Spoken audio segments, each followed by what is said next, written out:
Hello and welcome to another episode of Other Record Labels. I'm Scott Orr. Thanks so much for listening. If you haven't already, please subscribe. Please tell an industry friend or fellow musician or producer or record label owner about the podcast. That really helps.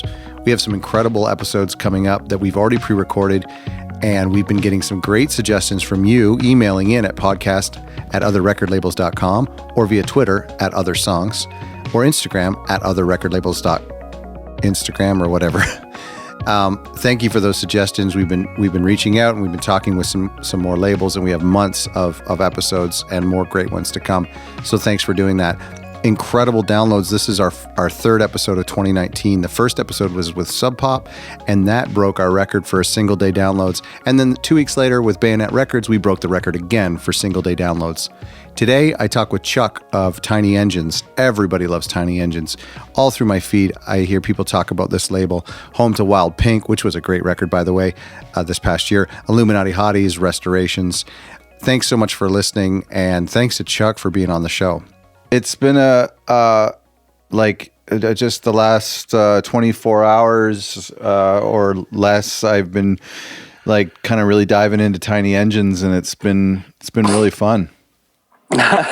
Well, we have a pretty extensive catalog. Yeah, it's true. Been around for 10 years, so. Yeah. Well, I don't 10 years, really? Is that like 10 years exactly? I feel like we just reached our 10-year anniversary not too long ago. I mean, we didn't really do anything special for it, except, I think Will made a tweet about it. But, really? So you didn't do like a campaign or a sale or anything? No, I mean. That's cool. I've thought about that in the past, but that stuff like that takes a lot of extra time and effort. Right. And, you have to have something planned, and I don't know, we're so busy typically, and our bands are so busy. It's just, and for the most part, it's me and Will, and there's a guy, Carl, who works half-time. So, I think some people have the misconception that we're a big indie label in a big office with a bunch of employees, sure. But really it's just 2.5 of us. Right. Yeah. The ironic thing is, I've talked to quite a few labels who are just coming out of their 10th year or approaching their 10th year.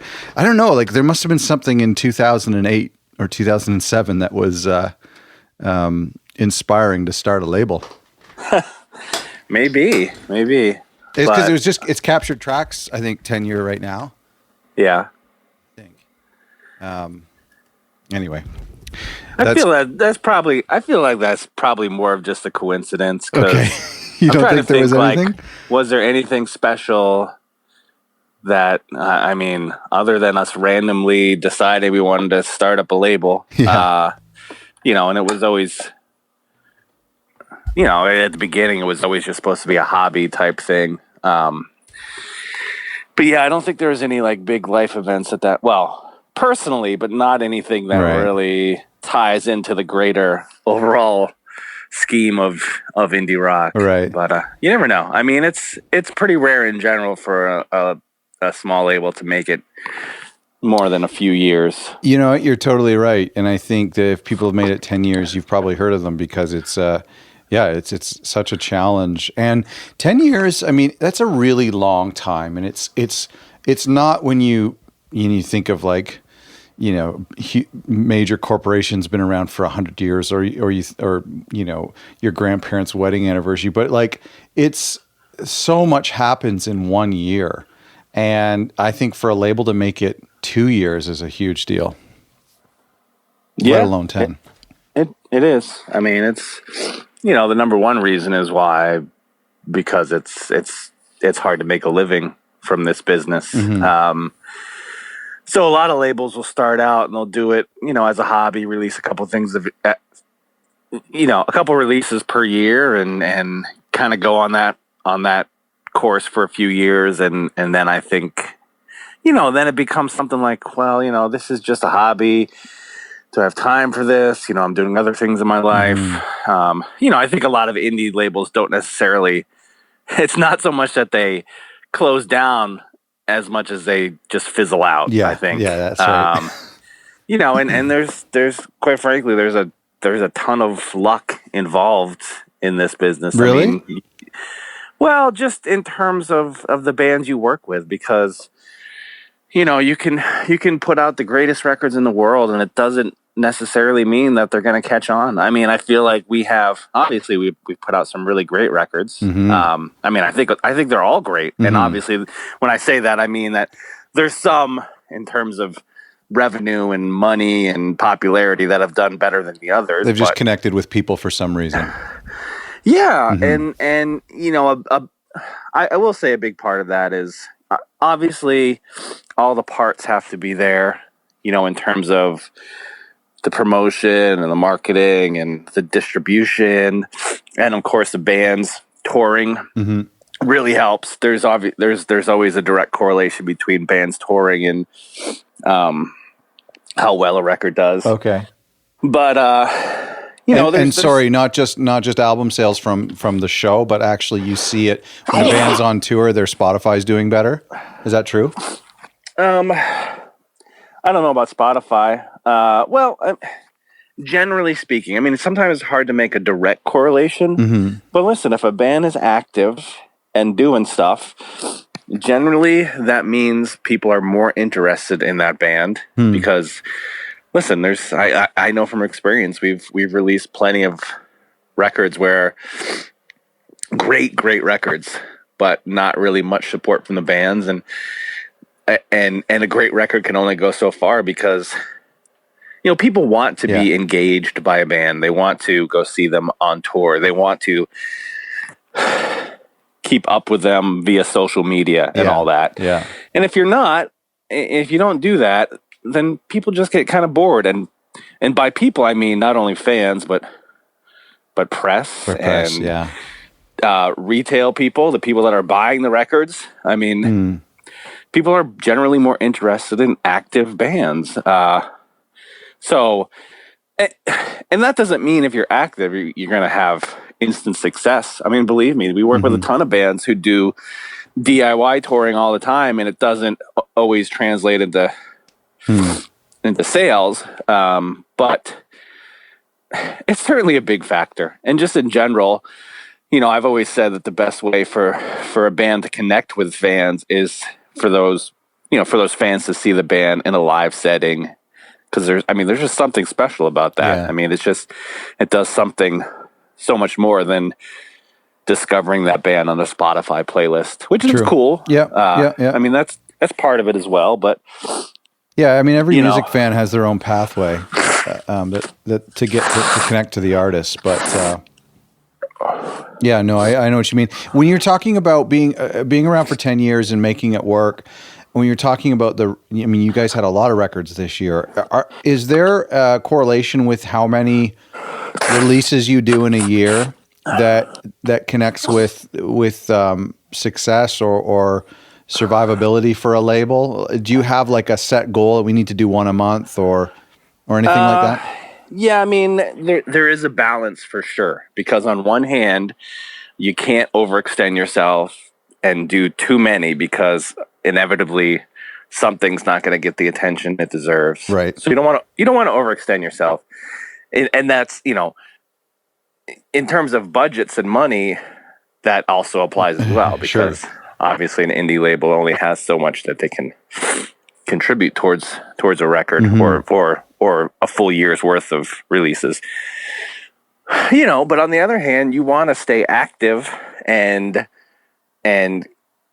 again, keep people interested, keep them engaged, keep them excited for what comes next. I mean, you have to continue to develop new bands. I mean, right now we have our 2019 schedule pretty much set, and that's great. Seriously, that's amazing. Seriously, there's only room.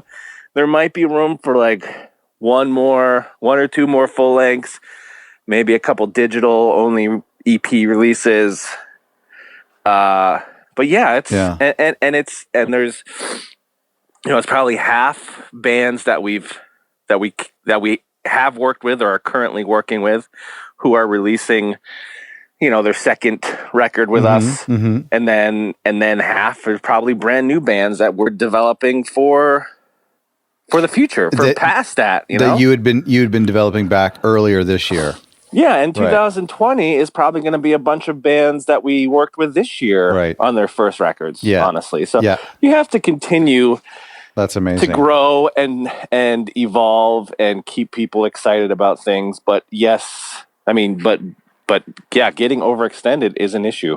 Yeah. So, especially when you only have as many people as we do. So yeah, right. I noticed that got me thinking about, like, occasionally I'll get an email from a band who wants to get help from a label or whatnot, and they'll say, like, we have a new record and we're hoping to release it next month and we're looking for label representation. Next month. Yeah, sure. And the funny thing is like, I mean, even really small labels who are able to release a record, with maybe only 2 or 3 weeks notice. The most labels that I'm talking to are like you, and like you're saying, are sending these emails and working on things that may not see the light of day until January or February in 2020. And that's that's interesting. And a lot of indie artists aren't fully aware of that, and maybe are a little bit annoyed by that because they're almost sick of these songs at the point that it's mastered.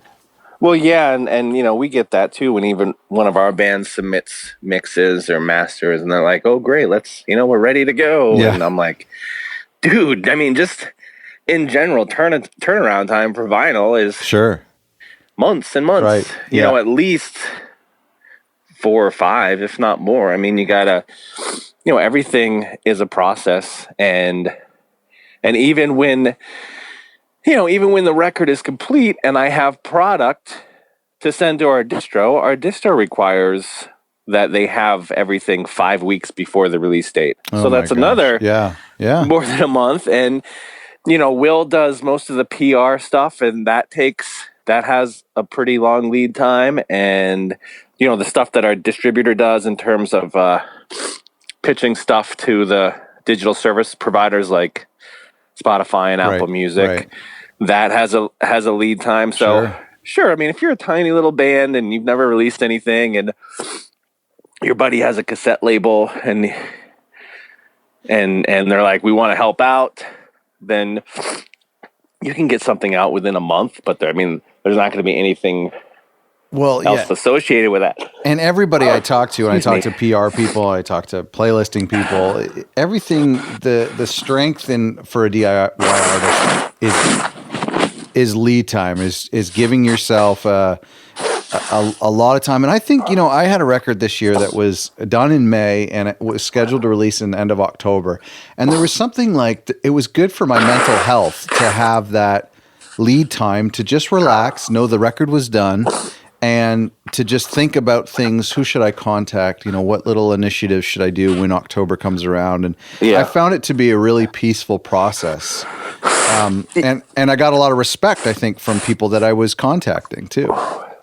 Yeah, I mean, it always helps to give yourself plenty of time. And also because, really, if you're putting out, especially with vinyl, there's so much that you can't control. I mean, there's so often I'm telling bands like, listen, I'm talking with my rep every day. I'm pushing, we've got all these things all the stuff that we needed to submit, it's been submitted. Mm-hmm. It's really out of my hands, and I'm not blaming it on the manufacturing plant, because they're also dealing with their own set of problems, like machines breaking down, or press operators quitting, or someone in the shipping department quitting, or a plate or stamper breaking, and having to replate something. So it's just, or 500,000 copies of The Little Mermaid that they have to press. When you're dealing with vinyl in particular, it's a lot of, it's going to be done when it's going to be done. So you better plan for a long release time. And believe me, recently, in the last half of 2018, we've missed a lot of release dates because we had like 2 records in particular who were at the beginning of the queue, and both of them it was just like a huge run of bad luck. Oh no. With like test pressing issues and then plating issues, and it just took so long, and that caused everything else to be backed up as well, Right. because we're still a small label. So while I have a good relationship with the plant, my rep can really only push one thing at a time. Right.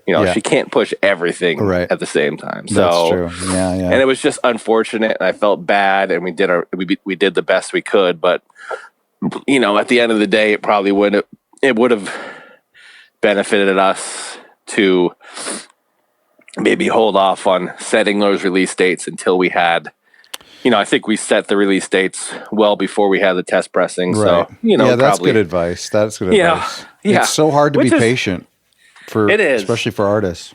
Because there's always, there's at the beginning of the process, I'm always making estimates like, well, it should take this long and blah, blah, blah. And then they hold you that.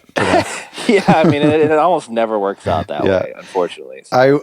When I talked I did an interview with Sub Pop, and their lead time is 22 weeks. They want to have the masters in hand, and they need 22 weeks to from a master's to a release date. And I thought, that might be a bit extreme for smaller labels, but I thought that was a really interesting number that stuck in my head. Essentially a half a year.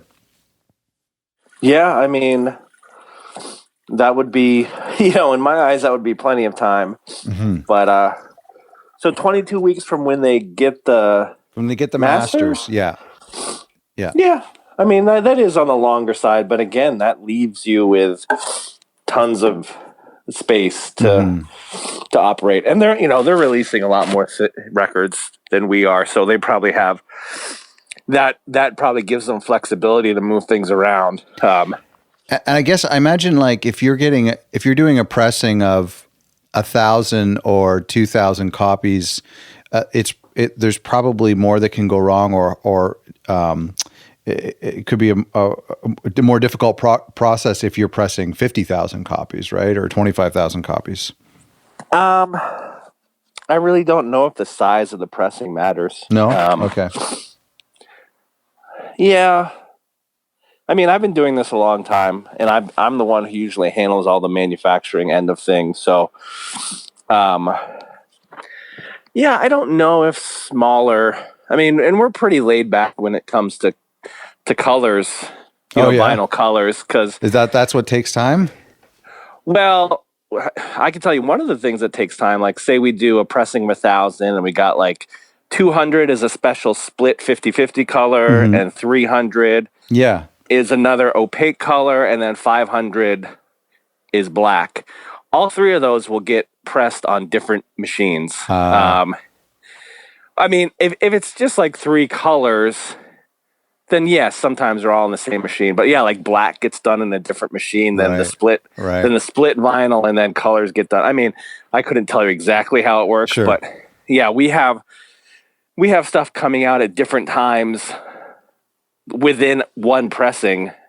I don't. If I was a label and time was the most important thing to me, I don't know if the number of the total quantity of pressing would matter all that much. Right. Because you're just... unless, I don't know with bigger pressings, if, when a record gets pressed, plates and stampers break all the time. That happens. And usually the plants can fix that within a couple days. And I don't know if sometimes there's more, if it's a bigger problem with bigger pressings, or if the issue with stampers breaking is more of a press operator issue. Okay. But if, like I was saying, if timing was the most important thing to me as a label, I would just do one color. And that would probably get it out a little quicker. Right. And I don't know if the size of that pressing would necessarily matter. Probably what would matter more is who was actually pressing that. Who was the person who was actually pressing that. If it was someone who was experienced and knew what they were doing, we'd probably be all good. But if it was some new person who was just getting trained, you may have some issues. Right. No, that's true. Listen, I noticed on your website you accept demos. Have you ever signed a band from an online submission? Honestly, I've actually had this conversation with couple people Right. within the past year. Yeah. Because we do listen to everything. I mean, it might take us a while, and Yeah, you must we get a may lot. only get through a track or two. Because a lot of times you can tell. Sure, I mean, sure. you're just like, Yeah. okay, this is not for us. Yeah. That's a kind way to put it. I don't know if.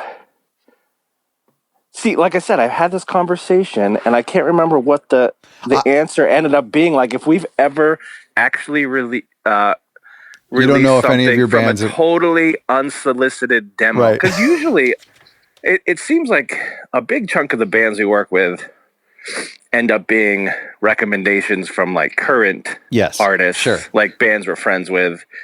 You know, and the band may submit something and be like, hey, yeah, you know, we're friends with blah, blah, blah, and they told us to send this in or whatever. There usually is some connection. Yeah, and I don't know if there's ever really been anything where there's been like no connection. Right. I'd really have to look through. I've had this conversation too with some labels, and it always surprises me how like there's been a few labels that I've talked to on this podcast where they've said they have signed people from a cold email. But that really surprises me. It's rare, but you know. Yeah. I mean, I'm sure if you're a bigger label like Sub Pop or Merge or something like that, you're going to have, I mean, number one, you're going to get more submissions, but you're probably going to get more submissions from really good bands too that are just like, hey, we love Merge. Yeah, that's right. I mean, because, you know, Tiny Engines, we've done well, but to some extent, we're still an unknown. I mean, but you know, if you're a band within the scene that we work with, you probably know us. But if you're just some random band that one of the problems I've heard from people about online submissions is that, and this even happens with us, a super small label, but one of the things I've seen is that bands or young artists will, if they think that they like them or their band sounds like artists on your label, then they'll submit a demo and be like, hey, we sound exactly like these guys on your label. Yeah. and so we think we'll be a good fit. When in reality, in a lot of the labels I've talked to, and I know that Captured Tracks has got a lot of Mac DeMarco sounding demos submitted to them, but you know, they're just a lot of labels are saying we're not looking for more of what we already have. They're always, you know, people are looking for something new. Yeah, but if you're a band too, you know, that certainly is true. Like, obviously, you don't want anything that reminds you of another band on the label. I mean, not maybe there could be some similarities, sure. But you know, I think if you're a band, obviously, if there's, I think each label has a certain aesthetic. You know, so if you're a band who knows your shit and you're familiar with different types of music and different types of scenes and stuff, and you know, that's what I would do. Like, does your band make sense on this label? And that, you know, that doesn't mean do you sound like the rest of the bands. It just means do you have like, you know, you should know what this label is about and what type of bands they work with. And I mean, I think like Tiny Engines, I think there's lots of diversity on the roster, but you know, for the most part, I think we've always been pretty proud of how, you know, we'll release something and chances are, you know, you'll like it. If you like Tiny Engines, chances are, even if, you know, maybe it's not something you typically listen to, but if you gave it a chance and you like the rest of our catalog, you'd probably like, you know, band X or whatever it is. So some of your records I've found have, and I mean, I think you've talked about this on other interviews, but you have that kind of early 2000s, late 90s emo sound to them. Is that, you know, Strange Ranger came out this year. Were you influenced by that emo era at all? Or? Sure. I mean, and that's probably more of what we were in the beginning, I would say. Like, if you go back to the very early catalog, there was a lot more what I would call quote unquote emo. Sure. But I mean, but yeah, I mean, I worked at, I don't know if you're familiar with Deep Elm Records. They did like, they put out like the first 5 Appleseed Cast records. They did, I don't know if you recall the Emo Diaries series. No, it doesn't sound familiar. I have to look it up. Yeah, this was back in the early 2000s. Well, actually, I started working in the early 2000s. But the label started in late '99. Where were you working before the label? Nowhere. I graduated college, and I was living at home, trying to figure out, applying for jobs, trying to figure out what I was going to do. And I happened to be a fan of the label, and they were looking for someone. So I sort of, why not? Let's submit a resume. And it took a while. Like, I had sort of not forgotten about it, but was like, oh, that's obviously not going to happen. It was a shot in the dark anyways. But I eventually, the guy who owned the label called me for an interview, and that's how I ended up in Charlotte, North Carolina. Oh, okay. And that's where I learned, I was into music before that. In college, I had a radio show. I did a little zine. I would go to as many shows as I could. I was in a pretty small town, but not that far from Baltimore and DC. So I would go to shows, and in college I was probably like more into punk stuff. Right. So when I got to Deep Elm, that's where I kind of learned, what job did you apply for there? Was it just an internship? It was just like a general. It wasn't an internship, but it was kind of like a do everything. Yeah. And my major was like rhetoric and writing / communications. Okay. So, when I got there, I did a lot of bio writing, and, that's where I learned a lot of the PR stuff, and I did college radio. But again, there, it was just me and the owner. So I kind of learned everything. And Will actually worked there for like, I want to say 2 or 3 years. And he did like the mail order at first. Wow. Is that where you met him? Yeah, that's where I met Will. Wow. Because he was a fan of Deep Elm. So, anyways, that's sort of where I got my start. And I worked there for about 8 years.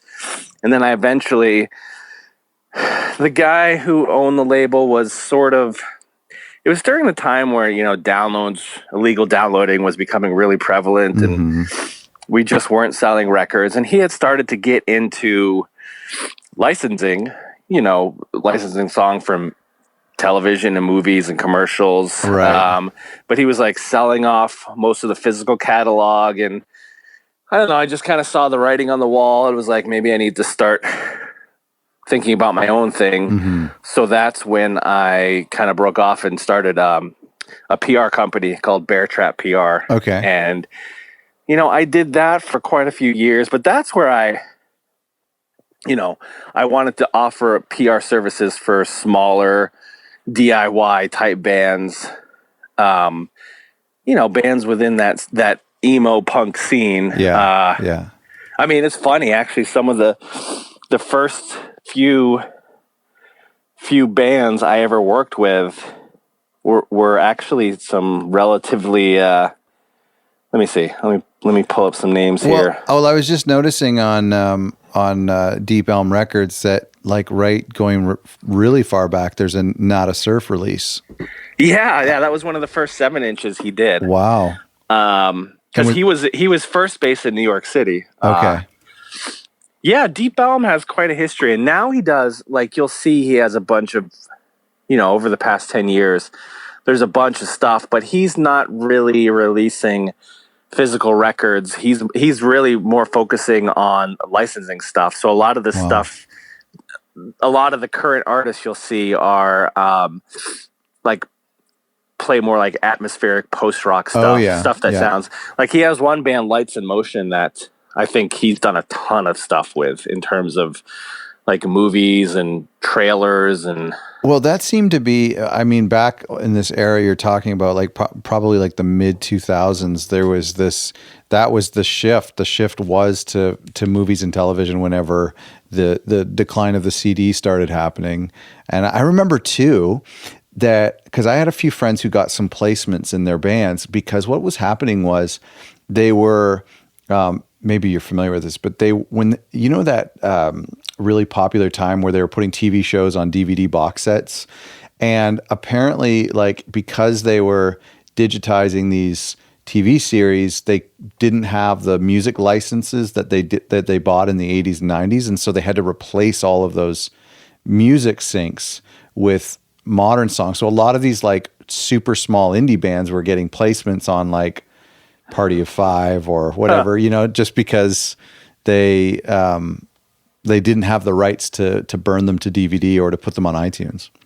Oh, interesting. So there's kind of this. So I kind of know what you're talking about. Like when the CD started declining, I think a lot of people were looking at, TV shows like The OC and all of that, like Warner Brothers stuff. Yeah. I mean, I know that John from Deep Elm was, I think he was looking for a way to stay within the music industry, but maybe not actually be forced to release like physical records, because it is, everything a label puts out is a big risk. So you saw the writing on the wall. Did you leave on your own, or did things kind of like shut down there? How did your label come out of this? Well, yeah, I left on my own, but he, believe me, it was, a long process. So when I first started Bear Trap, I think I was still also working at Tiny or Deep Elm part-time. And he eventually, like I said, he wanted to sell off his catalog. So he kind of did that, and then he moved to an apartment in Charlotte, but then he actually ended up moving to Hawaii, which is where he still is. That's great. Yeah. So I did Bear Trap for quite a while, and then Will actually came on and started doing Bear Trap as well. And we sort of, for a while we had just tossed around the idea of starting sort of like a hobby label and releasing cool things from bands we liked and not really taking it that seriously. So I don't want to, we did take it seriously. Yeah. But were the bands you were working with, were they from Deep Elm or? No, they're from Bear Trap, the PR I know, company. But where did you find these bands to do their PR? Well, it was a lot of connections I had made from Tiny or from Deep Elm, but no bands that were directly Deep Elm bands, except I think the first band I ever worked with was Jenna Berlin, who had a song. Deep Elm had another compilation series called This Is Indie Rock, and Jenna Berlin had one song. So I did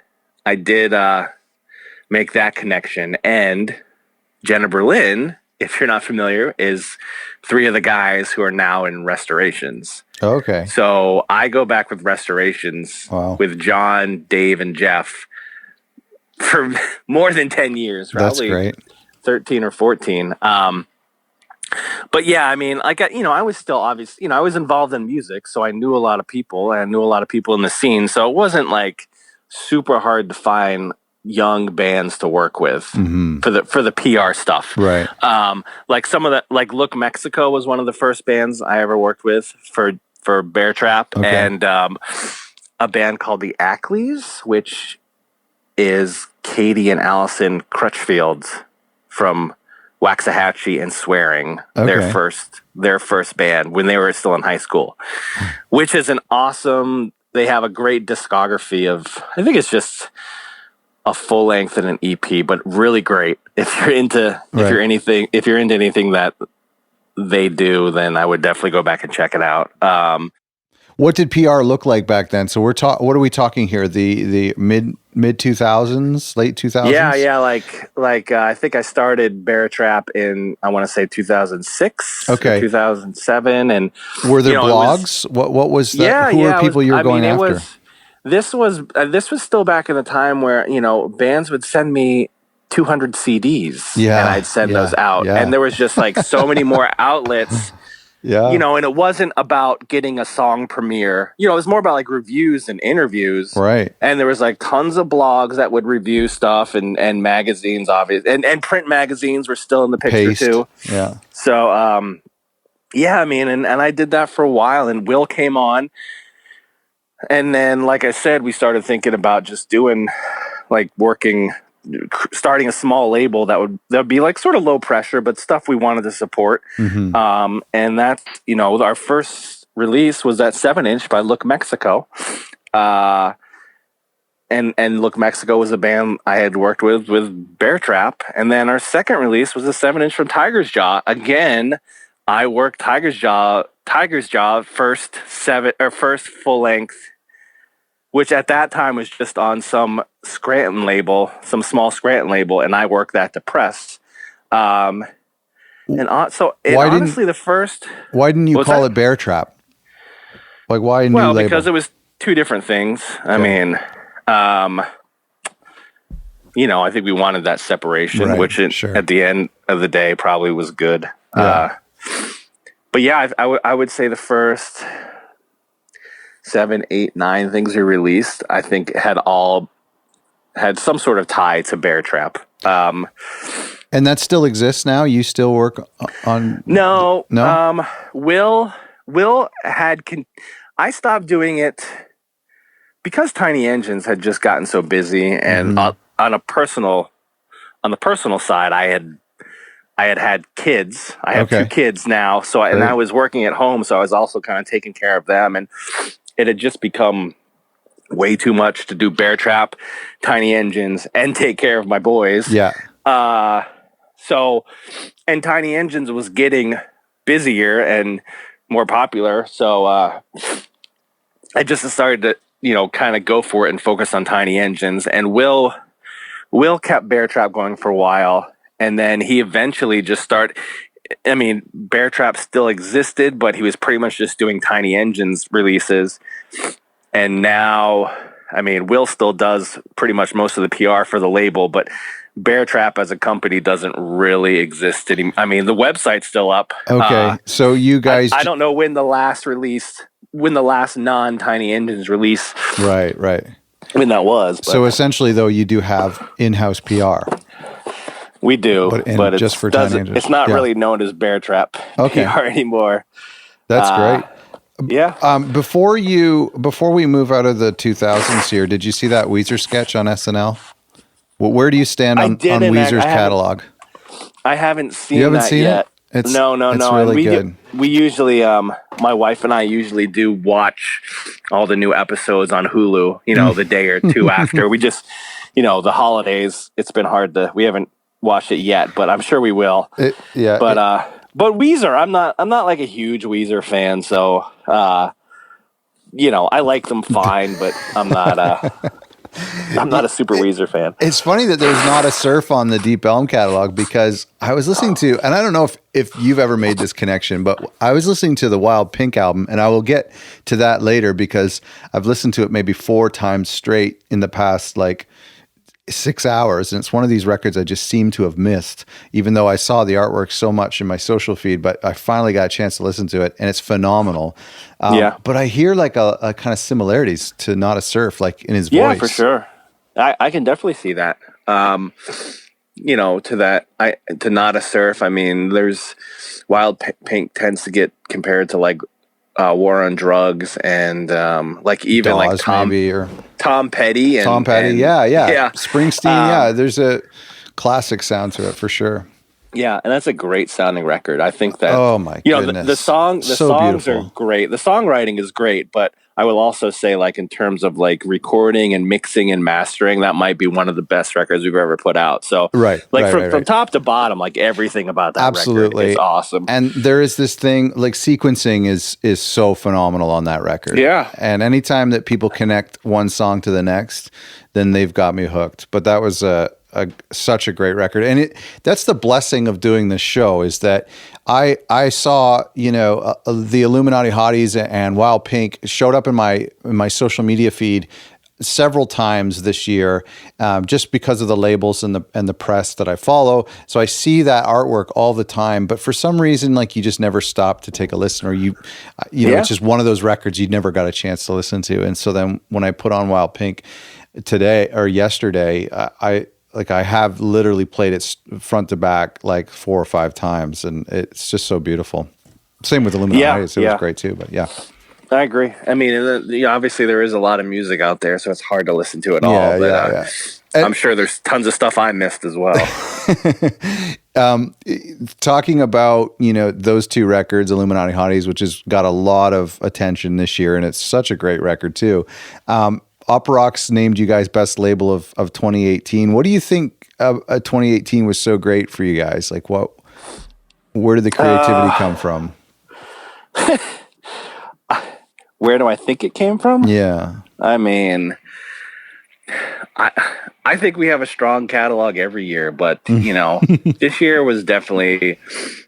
I mean, you have those releases like Wild Pink and Illuminati Hotties, and the Restorations record has got a lot of really positive reviews and feedback, and Spirit of the Beehive, that's another one.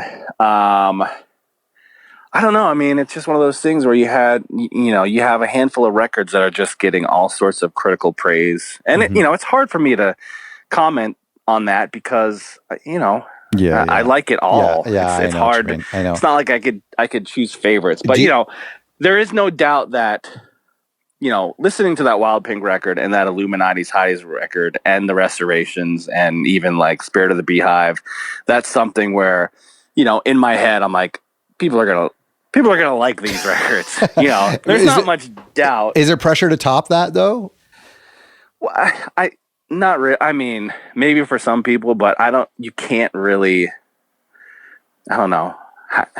If that's how you're operating your label, like, I got to find something to top these. I mean, you're never going to do it because it's too hard. You just have to try to work with really great bands and see what happens. And, hopefully they write amazing records, which usually they do. I mean, there's stuff in 2019 I'm super stoked on as well. But yeah, like 2018, you have those records, but I mean, people love that Awake But Still in Bed record, and that's more like a throwback to emo and punk of the early 2000s or even late 90s. Right. And people love that band. That Alien Boy record is amazing. Like, that's one that I personally championed, and I was really excited when people really, that band isn't as big as Wild Pink or Illuminati Hotties, but the people who have listened to that record it really connects with them. And I think that's what makes a great diverse year in your catalog is whenever there are these critical darlings, but then there's also these things where the diehard fans are, so excited. or just in general, we've always worked with younger, sort of relatively unknown bands, and our niche is, I think, trying to build those bands up. And the first half of 2018 was a bunch of like younger bands that we did digital EPs for or digital cassette only releases, and like Long Neck.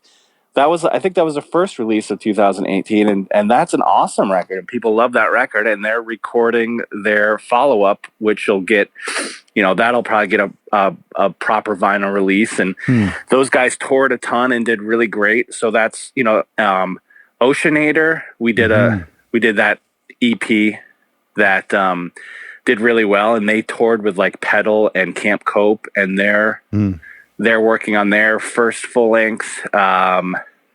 So when it comes to these bands, I remember when I talked to Trouble in Mind Records from Chicago. They're a husband and wife duo, and they have a rule that they'll never sign a band that they both don't love. Do you and Will have that same marital agreement?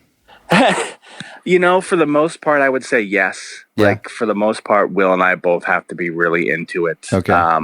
But there have certainly been cases where, either Will or I are more into something. But, as long as it's something that the other one really believes in, and then also that band is gonna, you can tell that band is gonna work hard, then sure. There have been cases like that. But, but for the most part, I think Will and I have very different tastes, but at the same time, we also seem to like a lot of the same stuff too. Right. So I don't know what it is. I think people, in the past, we've been asked in interviews, like, how do you choose bands? Or like, what do you look for? And I can't really answer that real well other than, just stuff we like. And, to some extent, like I said, number one has to be stuff we really, really love. Number two, I would say it's pretty much got to be bands that work hard, because I mean, we've learned that occasionally we'll we'll release something where we know it's probably not going to get much support from the band. We just love it so much that we want to put it out. But, you know, we've learned that those releases are just going to be like, basically they're going to be a loss in terms of money because, you know, if the band's not supporting it, especially if you're an indie label, there's just nothing you can do to make people care other than people who are willing to blindly check something out or, you know,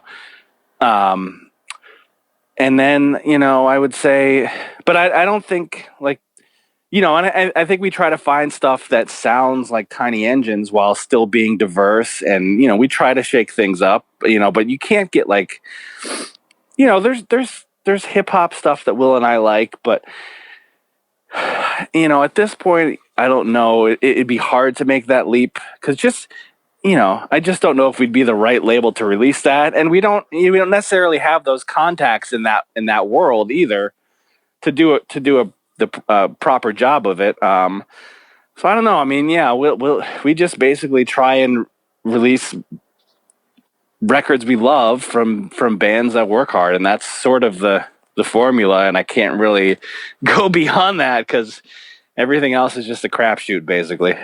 You said something, we're going to talk about streaming for a second. You said something that I read that I found really interesting. You feel like streaming is a double-edged sword. What do you mean by that? And is it true that your digital and physical sales are relatively similar?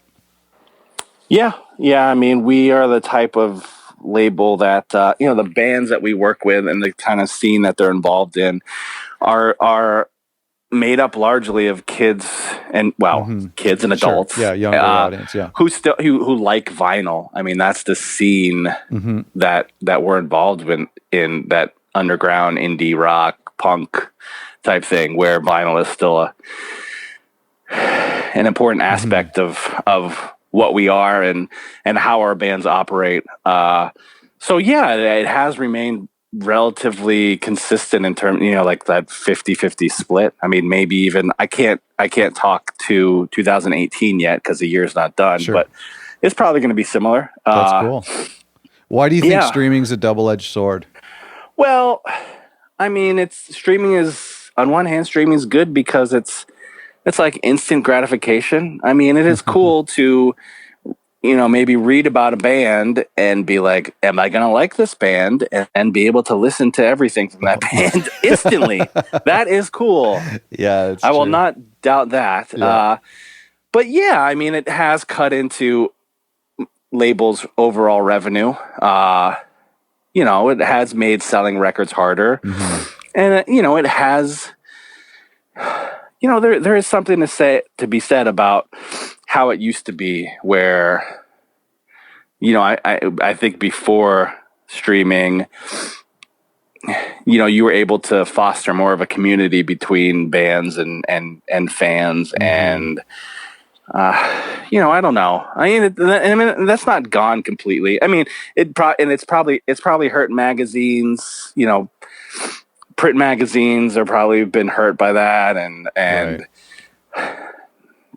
you know, it's true that, you know, someone could listen to one of our bands like 100 times on Spotify, and they, you know, the amount of money they would get from that is not even close to what they would get from like someone just buying a record. Right. So that's kind of crazy. Yeah. Totally. So in terms of, you know, and like the compensation that artists get from that is kind of shitty. But I mean, it is some, don't get me wrong, you know, it's the streaming revenue isn't terrible, you know. Well, I think that's a general consensus, the double-edged sword analogy. I mean, that is the general consensus. And I think the funny thing too is a lot of label owners who are in the position to potentially criticize streaming are the ones who are also, you know, as music listeners, enjoy the smorgasbord of getting to dive into someone's entire catalog. I mean, even just like looking into Tiny Engines in the past 24 hours, I've had the ability to, you know, to relax and listen to 4 or 5 records in full. You know, where to prep for this 5 years ago, I would have been listening to 30-second samples on iTunes. You know? Yeah, exactly. I mean, I think the way I choose to look at something, you know, like Spotify or Apple Music is that it is a tool to help us meet demand. And our job as a label and the band too is to create that demand and hopefully encourage people to listen and get them excited to listen. And there's not millions, there's tons of ways you can discover or listen to a band, and Spotify is just one of them. And so you gotta see it as a tool. I mean, I know a lot of people put a heavy emphasis on pitching to the playlisters, right, getting on a big playlist, which is cool. Totally. I mean, believe me, it's cool to get on a big playlist, and it results in a little bit of a bump in income. But not a crazy amount. And just because you're on a big playlist doesn't necessarily mean anything. I mean, you have to be doing other things I said, to help create that demand. If your band has no demand, or people aren't interested in your band, and you land a big playlist, then ultimately it's not going to mean anything. Right. So I think to a large extent, bands and labels are still in control of their destiny. And I want to ask you about discovery as we're talking about this, because I struggle with figuring out how the average music fan discovers new bands, because for me, I follow record labels on Twitter, and so I see you guys posting about your new records. I respect and admire you, and I listen to those records. But how does in your opinion, and from what you found, how does the average music fan discover new music or discover your records?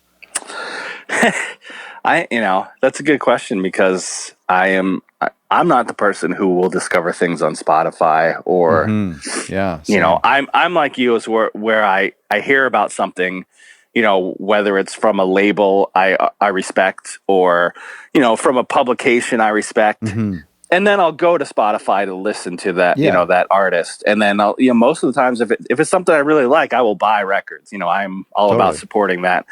But I don't randomly, I'm not like a subscriber to like a certain playlist or anything. But I know there are people who are. Right. And totally. I know there's people who are way more active on social media than I am.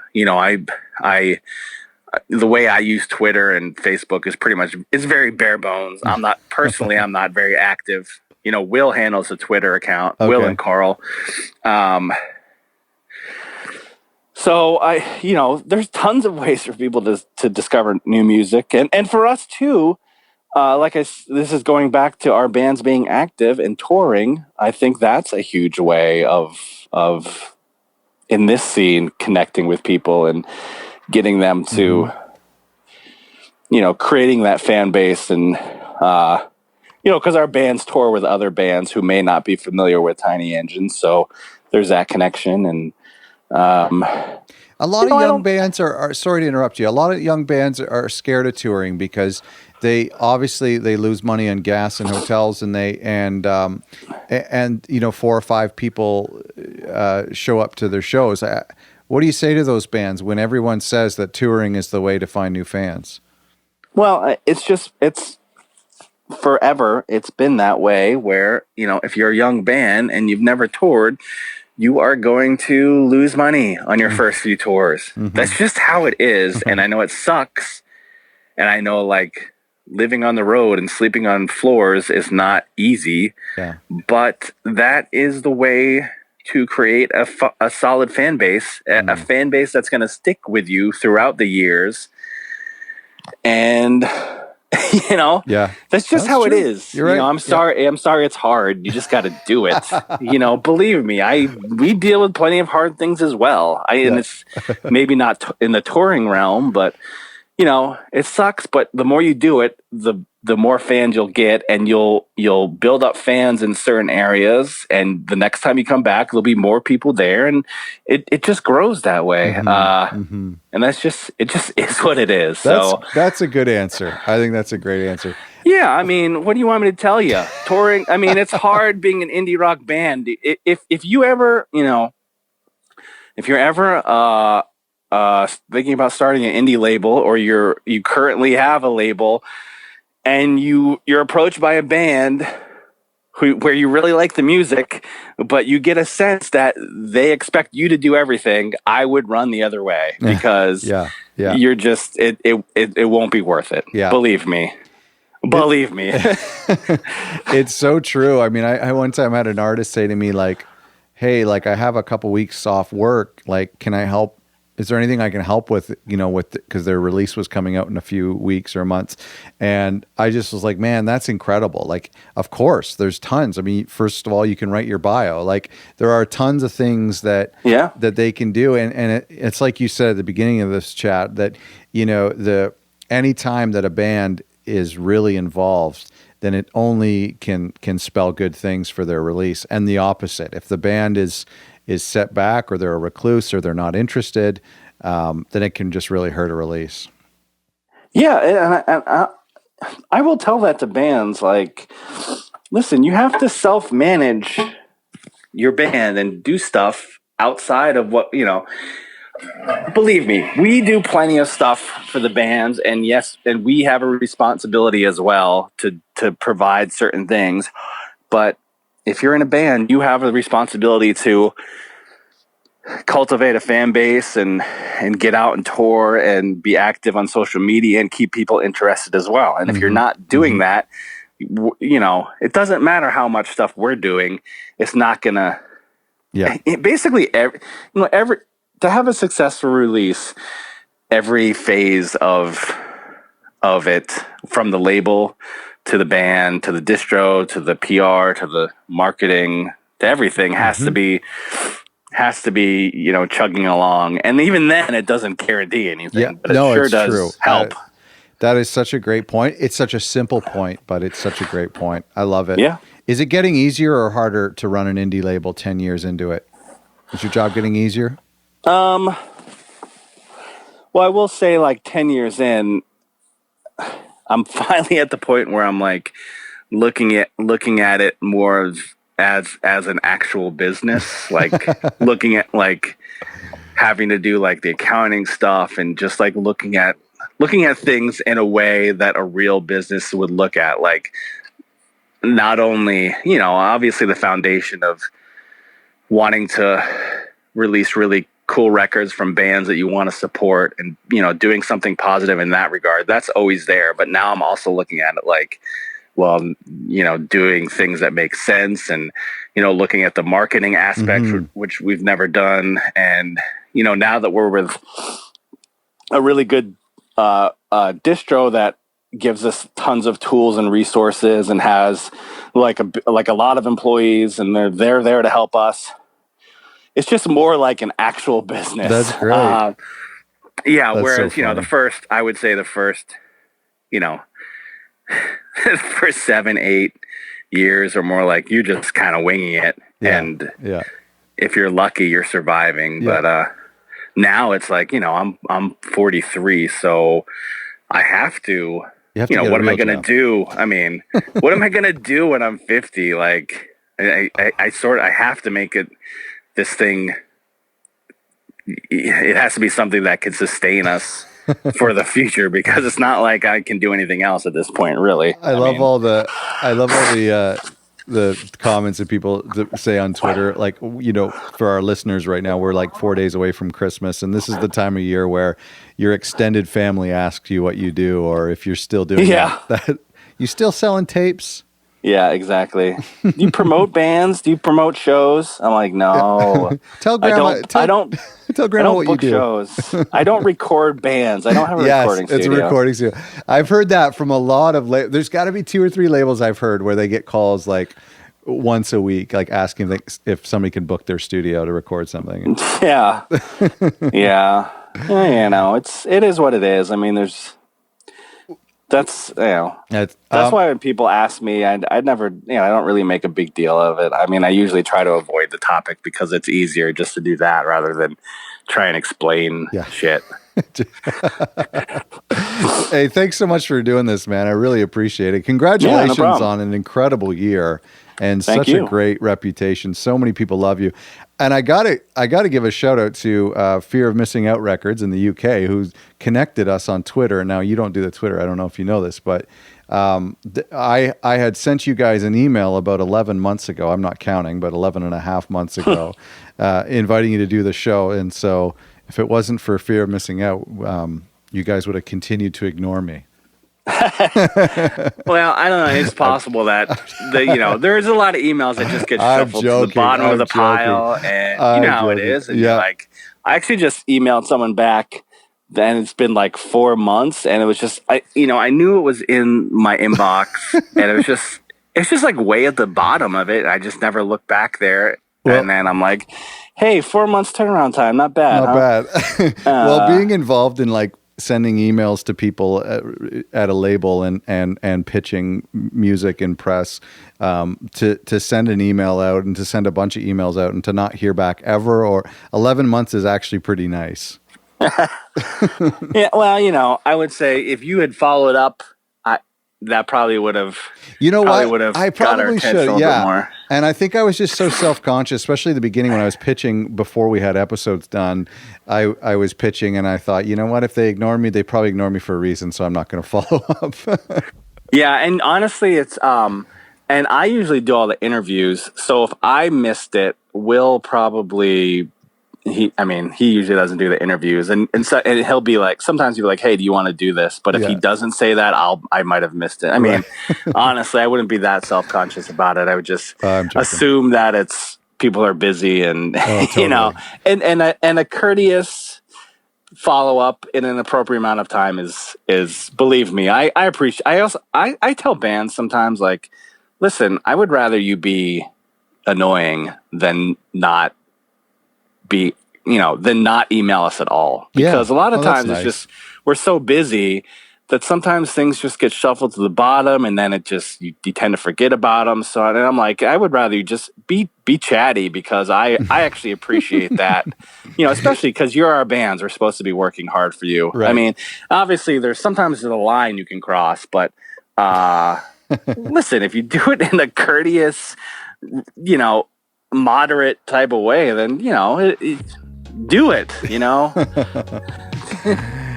Well, this has been great. Thank you so much for doing this. So many little gems in here. I really appreciate it. And thank you for listening. Check out Tiny Engines at tinyengines.com, tinyengines.bandcamp.com, and on Twitter at Tiny Engines. Not only are all these episodes uploaded to our YouTube account at youtube.com/othersongs, but for each episode, I do a little recap video featuring my takeaway from each episode. So visit youtube.com/othersongs to check those out. That happens later in the week. Thanks for listening.